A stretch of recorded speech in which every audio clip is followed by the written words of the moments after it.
Another day, another quick update na naman tayo mga ka-Franceth. Napanood nyo na ba ang mga ganap nila these past few days? Mula sa kanilang PEP Live, pati na rin ang guesting nila sa DZMM?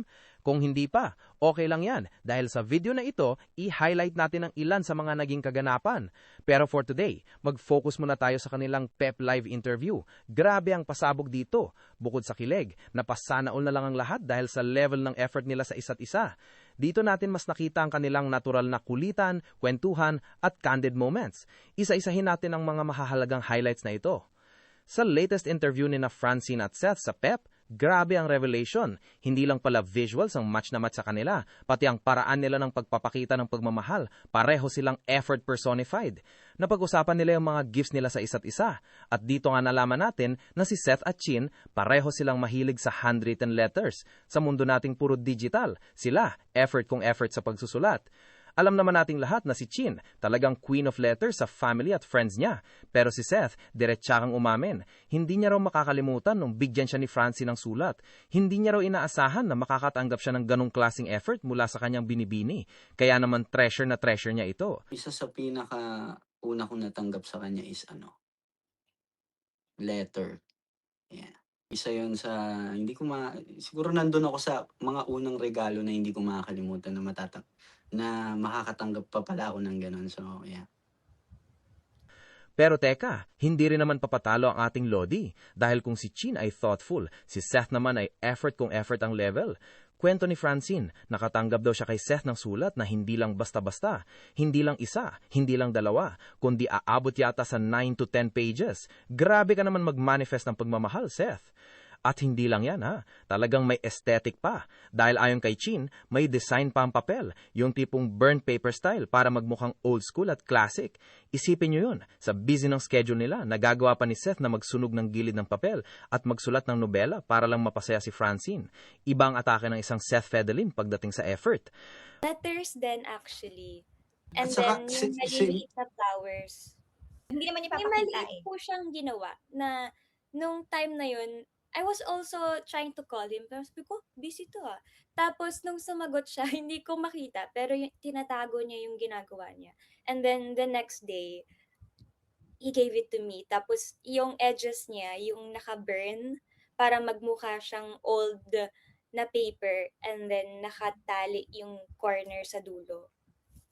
Tapos yan, yung mga, I think it has, siguro less than 10 page or 10 siya. 10 pages. Yan. Pero hindi lang sa papel nagtatapos ang pagiging galante ni Seth. Nabanggit din ni Chin ang mga regalo sa kanya ni Seth tulad ng mga makeup, damit, bags at accessories. At speaking of accessories, pinakita ni Francine ang isang napakagandang necklace na bigay rin sa kanya ni Seth. Sabi ni Chin, talagang pinakainga-ingatan niya ito. At ayon naman sa ating mga eagle-eyed fans, napapansin nilang madalas at laging suot-suot ng dalaga ang necklace na ito sa kanyang mga ganap. It just goes to show na kahit gaano pa kasimple o kagarbo ang regalo, basta galing kay Seth, hinding-hindi itong hihiwalay sa kanyang katawan. Napaka-special talaga. Alam nyo ba, sa isang interview, tinanong si Chin kung anong bagay ang pwedeng mawala ang lahat, wag lang ito. Napakabilis ng sagot ng ating binibini dahil ang necklace na ito agad ang kanyang itinuro. At take note, 2023 pa pala itong necklace na ito. Sa interview, inexplain niya kung gaano ito kaimportante sa kanya. Hindi lang daw kasi ito basta alahas, narito ang kanyang pahayag.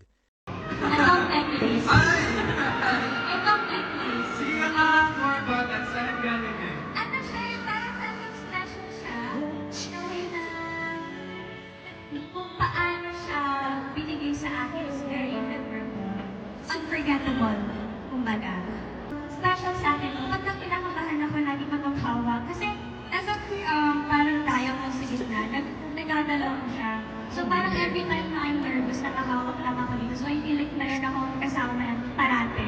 I see, kumbaga parang sa iba. Kaya naman pala consistent siyang nakasuot nito sa mga events dahil bukod sa sentimental, ito na rin ang nagsisilbing lucky charm niya. Kapag suot niya to, pakiramdam daw niya ay safe at komportable siya dahil feeling niya hindi siya nag-iisa. Di ba nakakatunaw ng puso? Talagang treasure na treasure niya ito. I could stay like this, forever following you.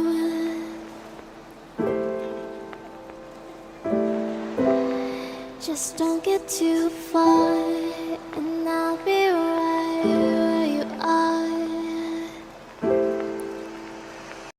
Pero kung galante si Seth, hindi rin papahuli ang ating binibini dahil si Chin, pag nag-effort, talagang mapapawaw ka.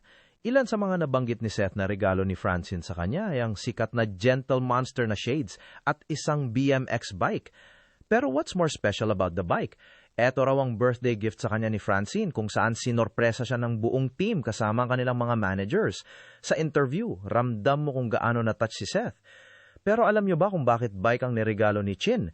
Kwento ni Francine, bukas bibig daw kasi ito ni Seth at laging nababanggit sa kanya tuwing nagkukwentuhan sila.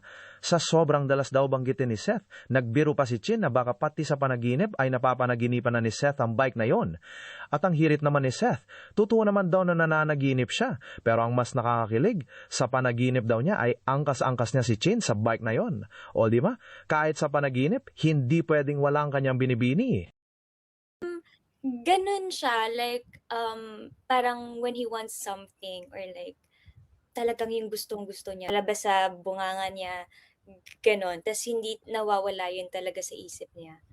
Siguro hanggang panaginip niya, napapanaginipan niya yun, nangyayari. So, Napapanaginipan ko yun, ang kasita. isa lang pwede doon. Kaya naman, mga ka-Franceth, ramdam na ramdam natin, iba talaga kapag ang dalawang tao, hindi lang visuals ang match, kundi pati ang effort at puso para sa isa't isa. Tunay ngang mirror image sila pagdating sa pagmamahal. Kayo, anong favorite ayuda moment nyo sa interview na ito? Yung 10-page letter ba? O yung dream bike surprise? Comment below. At syempre, huwag na huwag nating kakalimutan ng pinaka-inaabangan ng lahat. Sabay-sabay tayong manood ng She Who Must Not Be Named ngayong April 29 sa mga sinihan. Suportahan natin ang ating favorite duo sa big screen. Don't forget to like, share, and follow para lagi kayong updated sa ating favorite duo. Hanggang sa muli mga ka-Franceth,